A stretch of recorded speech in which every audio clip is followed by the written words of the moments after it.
Hello, narratives with Aamir Rana में खुशामदीद। कभी उम्मीद पैदा होती है कि जो गल्फ़ के अंदर जंग है वो ख़त्म हो जाएगी और उसके साथ पाकिस्तान और अफ़गानिस्तान की कशीदगी भी ख़त्म होगी।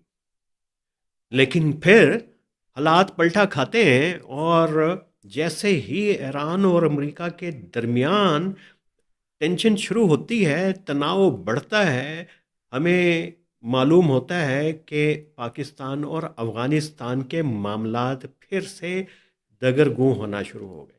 अब ईरान के जो ज़िम्मेदार हैं वो कह रहे हैं कि वो जो उन्होंने प्रपोज़ल भेजा था अमेरिका को, वही हतमी प्रपोज़ल है।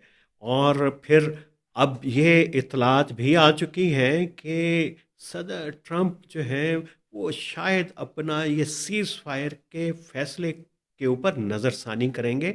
और ये नज़रसानी उनके जो बीजिंग के दौरे के से से मुंसलिक है। और वो वहाँ पे भी ये कोशिश करेंगे कि चीन के ऊपर दबाव डाला जाए कि वो अपना असर व रसूख ईरान के ऊपर इस्तेमाल करे इस जंग को रखवाने के लिए। पाकिस्तान ज़ाहिर है कि इसका एक बड़ा अहम प्लेयर है और पाकिस्तान ही के ज़रिए ये सारी शटल डिप्लोमेसी हो रही है, पैगाम आ रहे हैं, जा रहे हैं। और ये अगर कामयाब नहीं होती तो पाकिस्तान की सफारती कोशिशों को और उसके इमेज को भी यकीनन कहीं ना कहीं पे उसको जद पड़ेगी। लेकिन ये जंग तो अपनी जगह पे है जिससे पाकिस्तान जो है बटोर रहा है अपनी डिप्लोमेटिक जियोपॉलिटिकल कैपिटल। लेकिन एक और जंग है जो पाकिस्तान के लिए दर्द सर बनी हुई है और लगता ऐसे है कि एक मर्तबा फिर अफगानिस्तान के साथ कशीदगी जो है शुरू होने वाली है। कशीदगी से मुराद ये कि पाकिस्तान जब भी एयर स्ट्राइक्स करता है या जिसको मुबैना तौर पे कहिए पाकिस्तान एयर स्ट्राइक्स करता है या अफगानिस्तान के अंदर कोई कार्रवाई होती है तो उसके पीछे एक वजह होती है। और वजह होती है कि जैसे ही कोई बड़ा दहशतगर्द हमला होता है, कोई सिक्योरिटी फोर्सेस को टारगेट किया जाता है, एकदम से जो वायलेंस इंक्रीज होना शुरू होता है, तो पाकिस्तान को मजबूरन जो है रिटेलिएट करना पड़ता है।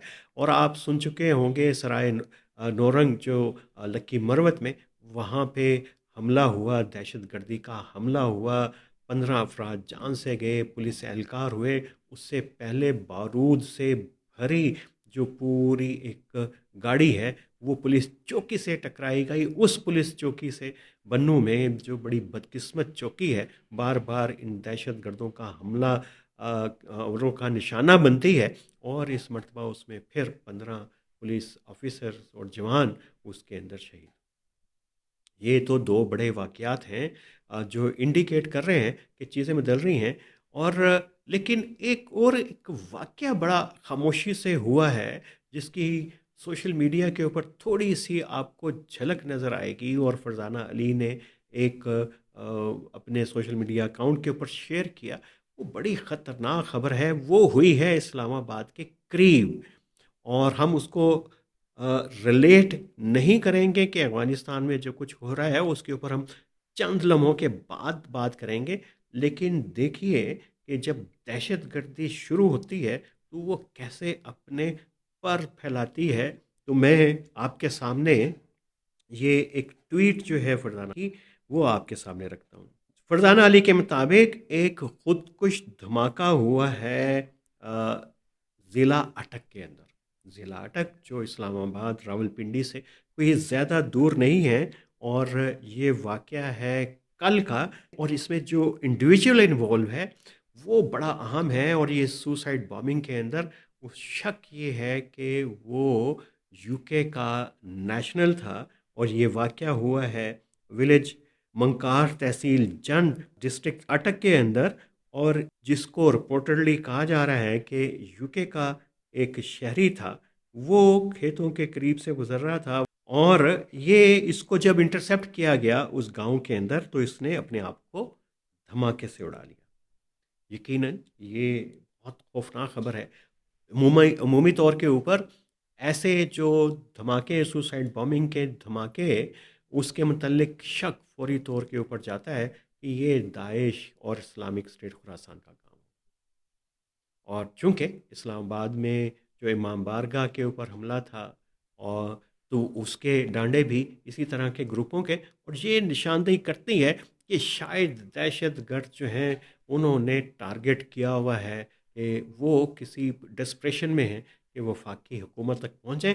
वो वफाकी हुकूमत जहाँ पे अगर ईरान और अमेरिका के दोबारा मुज़ाकरात होते हैं, किसी नतीजा कुन फ़ैसले पे पहुँचते हैं, उसके करीब पहुँचा जाए। यकीनन ये सूरत हाल पाकिस्तान के लिए एम्बेरेसिंग होगी, और ये उस वक्त होगा कि जब पूरी दुनिया का मीडिया इस्लामाबाद में है, और अगर उससे पहले या अभी, तो ये एक बड़ा सख्त सिक्योरिटी चैलेंज है पाकिस्तान के लॉ इन्फोर्समेंट एजेंसीज के लिए, कि ऐसे इस वक्त, जिस वक्त ये पूरी पाकिस्तान दुनिया की डिप्लोमेसी के अंदर शामिल है और एक बड़ी मीडिएशन के अंदर है, सहूलतकारी और सालसी के अंदर है, तो कोई बड़ा वाक़या ना हो। तो बड़ा वाक़या तो नहीं होगा अगर ये पाकिस्तान रिटेलिएशन नहीं करेगा, ये मानना है कुछ हमारे सिक्योरिटीज़ राय का। और कल रात ये भी फिर इतलात आना शुरू हो गई कि शायद काबुल के अंदर कुछ धमाकों की आवाज़ें हैं, लेकिन अगर ये आवाज़ें नहीं आई तो ये ख़तरा बहरहाल है, ये ख़दशा यहाँ पे ज़रूर है कि जितने वाक़यात हो गए हैं और जो पैटर्न बता रहा है पिछले 1 डेढ़ साल का, वो ये कि पाकिस्तान की तरफ से फिर जवाबी हमला। और जब फील्ड मार्शल आसिम मुनीर ने मार्का हक की तकरीब में कहा अफ़गानिस्तान को कि वो दहशत गर्दी की ज़मीन, तो ज़बीउल्लाह मुजाहिद ने कहा कि हम यहाँ पे किसी किस्म की भी इस तरह की कोई कोशिश नहीं कर रहे और ये इस्तेमाल नहीं हो रही, वही पुराना मौक़िफ़ है। और उसके साथ साथ पाकिस्तान अपने सफारती ज़राए को भी इस्तेमाल कर रहा है। उर्मची का शोर उठा था, तो उर्मची में ही कहीं पे वो दफन हो गया, फिर वो इस्तांबुल में मुज़ाकरात का डोल डला दोबारा, और फिर अभी वज़ीर ख़ारजा इसहाक़ डार कह रहे हैं कि रीजनल कंट्रीज़ इन्वॉल्व हों और ये अफ़गानिस्तान को समझाएं। लेकिन रूस के जो एम्बेसडर हैं, सफ़ीर हैं काबुल में, वो कह रहे हैं अभी दूर दूर तक कोई इम्कान नहीं है दोनों के अंदर कोई सुलह का। तो ये एक ऐसा दर्द सर पाकिस्तान के लिए बन गया है, जो पाकिस्तान की पूरी जियोपॉलिटिक्स और पूरी डिप्लोमेसी चल रही है, उसके लिए भी, पाकिस्तान की इंटरनल सिक्योरिटी के लिए भी थ्रेट जो है वो खासा हाई हो गया हुआ है। और उस दौरान ये अटक के करीब पेश आने वाला वाक़या यकीनन ये इंतहाई परेशान कुन है। यकीनन जो बन्नू में हुआ बहुत ही खौफनाक हादसा है, जो सराय नौरंग में हुआ वो बहुत खौफनाक हादसा है। तो ये जो बन्नू और सराय नौरंग हैं, ये एक बड़े पैटर्न की भी इतला देते हैं कि दहशतगर्द मुसलसल इन अज़ला को टारगेट करते हैं, और यहाँ पे जो है दहशतगर्दी के वाक़यात की जो रेशो है वो निस्बतन ज़्यादा है। और ज़ाहिर है कि ये इलाका बलूचिस्तान के साथ भी जुड़ा हुआ है, और यहीं से जो रास्ते हैं वो नॉर्दर्न सिंध की तरफ और साउथ पंजाब की तरफ भी जाते हैं। बहुत ही स्ट्रेटेजिक है। और सबसे इम्पोर्टेंट तो ये कि वो इत्तेहादुल मुजाहिदीन नामी जो गिरोह है, वो इन हमलों के अंदर ज़्यादा मुलविस पाया गया। और ये गुल बहादुर एक दौर के अंदर अच्छे तालिबान तस्वर होते थे, लेकिन हमें पता चला कि वो जिस वक्त उनको अच्छा समझा जाता था, तो उस वक्त भी वो कोई गुल बहादुर अच्छे कमांडर नहीं थे। ये अच्छे तालिबान की डेफिनेशन कोट इन कोट में बात कर रहा हूँ।